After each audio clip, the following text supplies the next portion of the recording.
Hello everyone, welcome all joining in. मैं sending angel स्वागत करती हूँ आप सबका अपने channel twin flame couple ascension पर। आज जो है हम डिवाइन मैस्कुलाइन्स के लिए भी इनर वर्क की जर्नी स्टार्ट करने जा रहे हैं। बहुत ही प्रोडक्टिव डे है, बहुत ही अच्छी एनर्जीज़ हैं आज की। एंड एक चीज़ मैं आपको बता दूं, जितनी भी डिवाइन मैस्कुलाइन की वीडियोस रहेंगी इनर वर्क की, उसको हम लॉजिक्स के साथ समझेंगे, क्योंकि लॉजिक्स, एनालिटिक्स, प्रैक्टिकल डिसीजंस, यही नेचर है हमारे डिवाइन मैस्कुलाइन्स की। तो जिसको जो भाषा में समझ आता है उसी भाषा में समझाना पड़ता है। डिवाइन फेमिनाइन्स को मैं इमोशनल बेस्ड कोपिंग से समझाती हूँ। एंड यहाँ पर इस वीडियो में डिवाइन मैस्कुलाइन के लिए जितनी भी वीडियोस बनेंगी, आपको logics, proofs, science, quantum energy के examples, everything will be used to make everything clear to you. Alright, बहुत ही एक्साइटेड हूँ मैं ये जर्नी स्टार्ट करने के लिए आप सबके साथ। एंड इन वीडियोस को आप जितना मैक्सिमम से मैक्सिमम शेयर करेंगे उतना ही मुझे अच्छा लगेगा एंड और लोगों की भी जो है हेल्प हो पाएगी। आज का जो हमारा टॉपिक है वो है कि एंग्जाइटी को कैसे ओवरकम किया जाए ड्यूरिंग द सेपरेशन फेज़। ठीक है, तो जैसे ही सेपरेशन होता है ट्विन फ्लेम्स के बीच में, तो ज़रूरी नहीं है कि सिर्फ डिवाइन फेमिनाइन्स ही एंग्शियस फील करती हैं अपनी सिचुएशंस को लेकर, लेकिन डिवाइन मैस्कुलाइन्स भी जो है एंग्जाइटी को कहीं ना कहीं एक्सपीरियंस करते हैं। ये किस तरह की एंग्जाइटी है? ये इस तरह की एंग्जाइटी है कि डिवाइन मैस्कुलाइन्स कभी कभी ये इंटरप्रेट ही नहीं कर पाते कि why a divine feminine is behaving in such a way. Divine feminines का इस तरह से मेरे साथ बिहेवियर क्यों है? एक तरफ तो वो मुझे बहुत ज़्यादा प्यार करती है, दूसरी तरफ वो इतनी टॉक्सिक हो जाती है कि मैं खुद ही डर जाता हूँ, बाप रे ये लड़की क्या ही कर देगी। ठीक है, यहाँ पर आप लड़का लड़की के ऊपर ध्यान ना दें। जो डिवाइन फेमिनाइन्स हैं वो मेल्स भी हो सकते हैं और डिवाइन मैस्कुलाइन फीमेल्स भी हो सकते हैं। यू नो दिस थिंग कि हम एनर्जीज़ की बात करें, जेंडर्स की बात नहीं कर रहे ट्विन फ्लेम जर्नी में। तो डिवाइन मैस्कुलाइन क्या है? वो डिवाइन फेमिनाइन की इमोशंस को ही नहीं समझ पाते, क्योंकि इमोशनली उनका माइंड जो है वो वायर्ड ही नहीं है। तो डिवाइन मैस्कुलाइन्स, अगर आप उनके इमोशंस को इंटरप्रेट नहीं कर पाते, आपको समझ नहीं लगता कि एकदम से कभी खुशी कभी गम वाली ये सिचुएशंस कैसे हो जाती हैं, ये इसी तरह से हैं क्योंकि उनके अंदर जो है हॉर्मोन्स इस तरह से डिज़ाइंड हैं। ठीक है, उनके जो ये फेमिनाइन एनर्जी के जो हॉर्मोन्स हैं, इस तरह से उनकी बॉडी में बैलेंस नहीं बोलूँगी, एक तरह से बम्बार्ड करते हैं। कभी कोई हार्मोन ब्लास्ट कर गया, कभी कोई हार्मोन का, कभी किसी हार्मोन का पंप आ गया, तो एकदम जो है एनर्जीज़ उनकी बहुत ज़्यादा जो है क्योटिक स्टेज में होती रहती हैं, इतनी स्टेबल एनर्जीज नहीं रहती। तो एक तरह के मूड स्विंग्स देखना डिवाइन फेमिनाइन्स के, ये बहुत ही नॉर्मल बात है। वो एक टाइम में आपके साथ बहुत ही स्वीट, केयरिंग, लविंग होगी, जब उनके अंदर बहुत ही मदरली नर्चरिंग वाले हॉर्मोन्स रिलीज हो रहे होंगे। एंड एकदम से ही जैसे ही उनकी इमोशनल स्टेट ख़राब होती है तो वो एकदम से ही जो है वायलेंट हो जाती हैं। ठीक है, तो उनके इमोशंस को आप नहीं समझ पा रहे हो, वो इस वजह से क्योंकि उनकी बॉडी में हॉर्मोन्स इस तरह से जो हैं पंप अप करते रहते हैं, जिनको हम इजी लैंग्वेज में मूड स्विंग समझते हैं। उनकी बॉडी का केमिकल स्ट्रक्चर ही इस तरह का है कि उनके मूड स्विंग्स कभी भी किसी भी टाइम हो जाते हैं। तो इन सब चीज़ों से आप एंग्शियस होना छोड़ दो, क्योंकि उनकी डिज़ाइनिंग ही ऐसी है। आपने वो क्रेज़ी बॉल देखी है डिवाइन मैस्कुलाइन्स? जितना ज़ोर से आप वो क्रेज़ी बॉल को नीचे हिट करते हो, वो क्रेज़ी बॉल उतनी ही हायर जाती है। एंड वो उसके बाद 5-10 जंप्स तो ऐसे ही ले लेती है कि आपके हाथ में ही नहीं आती क्रेज़ी बॉल। इसकी जगह एक कॉस्को बॉल होती है, एक लेदर बॉल होती है कि आप उसको ईजिली कैच कर पाते हो। ठीक है, तो बहुत से तरह की ऐसी बॉल्स होती हैं। एंड ये हमारी जो डिवाइन फेमिनाइन्स है, ये क्रेज़ी बॉल की तरह होती हैं। एकदम से उनकी एनर्जी डिप, फिर हाई, फिर डिप, फिर हाई, फिर डिप, फिर हाई, इस तरह से उनकी एनर्जी बम्बार्ड करती रहती है। शायद इस वजह से आप एंग्शियस हो जाते हो, बिकॉज आपकी बहुत प्रैक्टिकल वायरिंग हुई है कि you have to be a certain way, you have to behave in a certain way, but all such phenomena doesn't work for divine feminines. They are not designed this ways. ठीक है, उनकी designing ही अलग हुई है। जैसे आपकी practical designing हुई है, उनकी इमोशनल डिज़ाइनिंग हुई है। तो इन सब चीज़ों को लेकर डिफरेंसेस हैं। सो डिफरेंसेस को you need to accept rather than getting anxious. ठीक है, ये चीज़ आपको क्लियर हो गई। Coming to the next thing, अब एंग्जाइटी कब पॉपअप होती है ड्यूरिंग द सेपरेशन। ठीक है, सेपरेशन में अब डिवाइन मैस्कुलाइंस को किस तरह की एंग्जाइटी हो रही है, उनको ये एंग्जाइटी हो रही है कि अब मैंने अबैंडन तो कर दिया, नो कॉन्टैक्ट सिचुएशन जो है क्रिएट कर दी, बात करनी बंद कर दी कि इतने मूड स्विंग्स मुझसे तो नहीं झेले जाते, आपने खुद ही अबैंडन कर दिया, कट ऑफ कर दिया अपना रिलेशनशिप। तो मुझे एक बात बताओ, अगर कोई पर्सन किसी रिलेशनशिप में हैप्पी नहीं होता है तभी ब्रेकअप करता है, अगर हैप्पी होता तो ब्रेकअप करने की ज़रूरत ही क्या थी। तो अगर कोई डिसीज़न आपने अपनी better emotional and mental state के लिए लिया है तो वही डिसीज़न आपकी एंग्जाइटी का रीज़न नहीं बनना चाहिए। ठीक है, मैं तो देखती हूँ कि बहुत से लोग जो हैं ब्रेकअप को बहुत ऐसी सी चीज़ ले लेते हैं कि जैसे पता नहीं क्या हो गया, डाइवोर्सेस को इस तरह से लेते हैं। मुझे एक बात बताओ, अगर मैरिज अच्छी चल रही होती तो पर्सन डाइवोर्स ही क्यों लेता, और अगर डाइवोर्स लिया है अपनी खुशी के लिए, अपनी ग्रोथ के लिए, अपनी हायर एनर्जीज़ के लिए, अपनी इमोशनल ड्रेनेज से बचाने के लिए, तो उसको तो खुश होना चाहिए ना कि मेरा डाइवोर्स हो रहा है, अच्छा हुआ इस टॉक्सिक पर्सन से मुझे छुटकारा मिला। Divorces are a happy thing. Breakups are a very very very happy things. मुझे समझ नहीं आता ब्रेकअप को लोग इतना सीरियस क्यों ले जाते हैं कि जैसे कि कुछ बहुत ही बुरा हो गया होता है। डाइवोर्सेस को भी ठीक है, situations could be different, but आपको ये चीज़ समझनी है कि अगर आपने नो कॉन्टैक्ट सिचुएशन किया है अपनी ट्विन फ्लेम के साथ, अपनी डिवाइन फेमिनाइन से बात करना बंद किया है, सेपरेशन कॉज किया है, तो ये आपने अपने मेंटल पीस के लिए किया है, क्योंकि आपसे मूड स्विंग्स नहीं संभाले जा रहे थे। अब तो आपको पीस मिल गया, अब तो मूड स्विंग्स नहीं है, अब तो ब्लॉक कर दिया, तो अब खुश होना चाहिए ना। अब एंग्जाइटी किस बात की। Late us think it in a very logical वे। ठीक है, अब एंग्जाइटी तो होनी ही नहीं चाहिए। एंग्जाइटी हो रही थी, परेशान हो रहे थे, मूड स्विंग से परेशान हो रहे थे, बिहेवियर ही समझ में नहीं आ रहा था। अब अच्छा हुआ ना कट ऑफ कर दिया, अबैंडन कर दिया, तो अब एंग्जाइटी किस बात की। अब तो खुश होना चाहिए। You should be at a relaxed calm state. Okay, so let us think in a logical way कि ये सब चीज़ें होती हैं, situations are not favourable at times, but anxious होने का कोई रीज़न तो मिले। आपका लॉजिकल माइंड आप समझ सकते हो, give me a single reason कि why there is a need to feel anxious.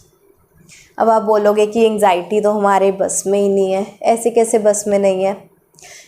कुछ लोग जो हैं एग्ज़ाम्स को देखकर एंग्शियस हो जाते हैं कि अरे पेपर आ गए, पढ़ाई नहीं की। कुछ लोग जो एंग्शियस ही नहीं होते, उनको लगता है हर साल ही आते हैं पेपर, कौन सा नई बात है। ठीक है, कुछ लोग एग्ज़ाम्स फियर्स को स्ट्रेस एंग्जाइटी के साथ जो है रिलेट कर देते हैं। कुछ लोग एग्ज़ाम्स को कुछ समझते ही नहीं कि हाँ ठीक है, पिछली बार भी तो पास हो गए थे, इस बार भी कुछ ना कुछ तो कर ही लेंगे। ठीक है, तो situation is same, exam is same, but your response is the thing that decides कि आपको एंग्जाइटी हो रही है कि नहीं हो रही है। ठीक है, ये एक उस कॉफ़ी की तरह है कि कुछ लोगों को कॉफ़ी का टेस्ट अच्छा लगता है, कुछ लोगों को कॉफ़ी का टेस्ट नहीं अच्छा लगता है। तो सिचुएशन सेम हो सकती है। सेपरेशन की स्टेट जो है आपकी डिवाइन फेमिनाइन के लिए भी सेम है, डिवाइन मैस्कुलाइन के लिए भी सेम है। दोनों का ही एक दूसरे से कॉन्टैक्ट नहीं हो रहा है। आप लॉजिकल वे से देखो कि it's like your response is the one who is responsible for your anxiety. आप किस तरह से आप सिचुएशन को डील करते हो वो डिसाइड करेगा कि आपको एंग्शियस फील हो रहा है या नहीं हो रहा। हर चीज़ को देखने के दो परसेप्शन है। अगर आप अपने सेपरेशन को इस तरह से देखो ही नहीं, आप इस तरह से देखो अच्छा हुआ सेपरेशन हो गया, इतने मूड स्विंग संभाले नहीं जा रहे थे, अब एटलीस्ट मेरा मेंटल पीस तो है, अब एक इनर कामनेस तो है, अब मेरी हायर एनर्जीज तो हैं, फिर तो एंग्जाइटी होनी ही नहीं चाहिए। Okay, it is one of the ways to deal with your anxiety. इसको बोलते हैं इंटेलेक्चुअलाइजेशन प्रोसेस। इंटेलेक्चुअलाइजेशन में क्या है कि आप कोई भी आपके साथ हैपनिंग हुई है, आप उसका एक इंटेलेक्चुअल रीज़न निकालते हो just to satisfy your own subconscious mind. जैसे किसी पर्सन की डेथ हो जाती है जिसको कैंसर था, तो आप कहीं ना कहीं अपने मन को समझा लेते हो कि हाँ ठीक है, it was destined to happen, person इतने टाइम से जो है सफ़र कर रहा था, हेल्थ इश्यूज़ हो रहे थे। लेकिन यही अगर अनएक्सपेक्टेड कोई डेथ होती, आपका माइंड जो है उस चीज़ को एक्सेप्ट ही नहीं कर पाता है जल्दी जल्दी। ठीक है, सो आप क्या कर रहे हो, एक बेसिकली रीजनिंग निकाल रहे हो अपनी सिचुएशंस को एक्सेप्ट करने के लिए। इसको इंटेलेक्चुअलाइजेशन प्रोसेस कहते हैं। And divine masculines, believe me, literally believe me, you are best at that, best at that. Divine ने आपको ये बहुत खूबसूरत गिफ्ट दिया है कि you can think logically, you can go behind the facts. तो आपको एक तो इमोशनल नेचर, क्रेजी वॉल वाले जो मूड स्विंग्स हैं वो आपको समझ आ गए हैं कि डिवाइन फेमिनाइंस के हार्मोन्स की वजह से हो रहा है। तो अगर आपको डिवाइन फेमिनाइंस का बिहेवियर नहीं समझ आता है तो कोई बात नहीं, एंग्शियस होने की ज़रूरत नहीं है। बहुत से लोग नहीं समझ पाते, कई बार तो डिवाइन फेमिनाइंस खुद ही नहीं समझ पाती कि अभी अभी तो मैं खुश थी, ऐसा क्या हो गया कि आज तो मेरा मूड ही ऑफ हो गया। ठीक है, तो just be relaxed, don't get anxious on this. And second thing is कि anxiety is in your own hands. Situation same है, coffee is the same, exam is the same, but आपको anxious होना है या नहीं होना है, it depends on you. So anxiety is in your control, it is a response. and अगर आपको panic attack suppose करो कभी हो भी रहे हैं, ठीक है, आपको एंग्जाइटी हो रही है कि पता नहीं डिवाइन मैस्कुलाइन अब क्या कर, डिवाइन फेमिनाइन अब क्या कर देगी, उसको मैंने अबैंडन किया है, कोई प्रॉब्लम ना खड़ी कर दे मेरे लिए, कुछ सिचुएशंस मेरी लाइफ में ख़राब ना कर दें, पता नहीं अब क्या ही बॉम्ब फोड़ देगी आके, उसकी एनर्जी तो वैसे ही संभाली नहीं जाती है, पता नहीं अब क्या ही कर देगी। अगर आपको इस तरह से डर लग रहा है तो आपको अपनी एंग्जाइटी के ऊपर नहीं, अपने फियर्स के ऊपर काम करने की ज़रूरत है कि आपको डिवाइन फेमिनाइन से क्यों डर लग रहा है। वो आपको डिफेम कर देगी, आपको कुछ आपका करेक्टर असैसिनेशन कर देगी, आपको डिसरिस्पेक्ट कर देगी, आपको अब्यूज़ कर देगी। आपको डर किस चीज़ का लग रहा है? आपकी फैमिली को आकर आपकी कंप्लेन कर देगी, किस चीज़ का डर लग रहा है? तो rather than focusing on your anxiety which is a symptom, you have to focus on the cause. ठीक है, आपको कॉज के ऊपर काम करना है कि मुझे ये फियर क्यों हो रहा है, अपने फियर्स को लेट गो करना है, तो एंग्जाइटी अपने आप ही भाग जाएगी। ठीक है, एंग्जाइटी कब होती है? जब आप डरे हुए होते हो। तो डिवाइन फेमिनाइन से डरने की ज़रूरत नहीं है, अपने फियर्स को काम डाउन करने की ज़रूरत है, अपने फियर्स को रिलीज़ करने की आपको ज़रूरत है उस टाइम पर। चलो और भी ज़्यादा अगर हम देखें, एंग्जाइटी हो रही है सेपरेशन में, एक भी मिनट के लिए डिवाइन फेमिनाइन आपके माइंड से नहीं निकल रही है, आप फोकस करने की कोशिश कर रहे हो, नहीं हो रहा फोकस अपनी लाइफ में, आपका सारा ध्यान आपकी डिवाइन फेमिनाइन के ऊपर है, तो you need to understand one thing कि यू आर पेयर्ड सोल्स। ये एक अलग लॉजिक है। आज हम सारे कॉन्सेप्ट्स लॉजिक के हिसाब से ही समझेंगे, लॉजिक को ही यूज़ करेंगे आपकी एंग्जाइटी ख़त्म करने के लिए। ठीक है, अब नेक्स्ट लॉजिक हमारा आता है कि आप दोनों जो हो पेयर्ड सोल्स हो। जो पेयर्ड सोल्स हो, जस्ट मेक श्योर कि जो पेयर्ड सोल्स होती हैं दुनिया में उनको कोई भी अलग नहीं कर सकता। जितनी मर्जी थर्ड पार्टीज़ आ जाएं, जितने मर्जी इन एंड आउट साइकिल्स हो जाएं, जितनी बार रनर एंड चेजर सिचुएशन हो जाए, अल्टीमेटली एंड तो इनका यूनियन ही है। जब दो सोल्स साथ में इकट्ठी आई हैं, एक पर्पस से आई हैं दुनिया में, ये पर्पस पूरा होगा, हायर एनर्जीज में आएंगी, तो यूनियन होना ही है। So something which is destined to happen, उस चीज़ को लेकर एंग्जाइटी क्यों? Why? Something which is destined to happen, जो होना ही है। कुछ लोग डेथ को लेकर बहुत फियरफुल रहते हैं, एंग्शियस रहते हैं। क्यों? डेथ तो सभी की होनी है, आज नहीं तो कल तो हो ही जानी है।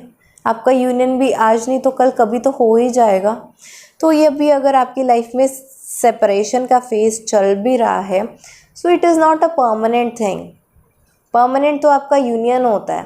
कभी सुना है ट्विन फ्लेम जर्नी में परमानेंट सेपरेशन हो गया है? हमेशा परमानेंट सेपरेशन टर्म कार्मिक्स के लिए यूज़ करते हैं, ट्विन फ्लेम्स के लिए यूज़ नहीं करते। ट्विन फ्लेम्स के लिए तो इन एंड आउट होती ही रहती हैं सिचुएशंस, आज आ गए कल चले गए। ठीक है, तो ये जो सेपरेशंस भी हैं ये टेम्परेरी रहते हैं, यूनियन इनका परमानेंट होता है। सो जो चीज़ डिस्टाइंड है, हैपन होनी ही होनी है, यूनियन होना ही होना है, तो सेपरेशन को लेकर एंग्जाइटी किस बात की? Why do you feel anxious? Just think about it. Now let's come to some coping methods कि इन केस ये 3-4 लॉजिक्स भी आपके काम नहीं किए, किसी ना किसी तरह से आप अपने मन को नहीं समझा पाए, आपके सबकॉन्शियस माइंड की रीप्रोग्रामिंग आप नहीं कर पाए इन लॉजिक्स के साथ, तो अपनी एंग्जाइटी को कैसे डील करना है। ठीक है, एंग्जाइटी को डील करने का ये तरीका है कि आपको एक चीज़ समझनी होगी कि जो चीज़ आप अपने में हील कर लेंगे वो मिरर होके आपकी डिवाइन फेमिनाइन में ऑटोमेटिकली हील हो जाएगा। ठीक है, तो अगर आपको डिवाइन फेमिनाइन को लेकर एंग्जाइटी है तो जिस रीज़न से आपकी डिवाइन फेमिनाइन एंग्शियस फील कर रही है, आप उस रीज़न को ही ख़त्म कर दो, या तो ऐसा कर लो या फिर आप अपने आप की हीलिंग कर लो कि दूसरे पर्सन की भी हीलिंग हो जाए। तो आपको ना मिररिंग इफ़ेक्ट जो है काफ़ी ज़्यादा यूज़ करना है अपनी एंग्जाइटी को जो है लोअर डाउन करने के लिए।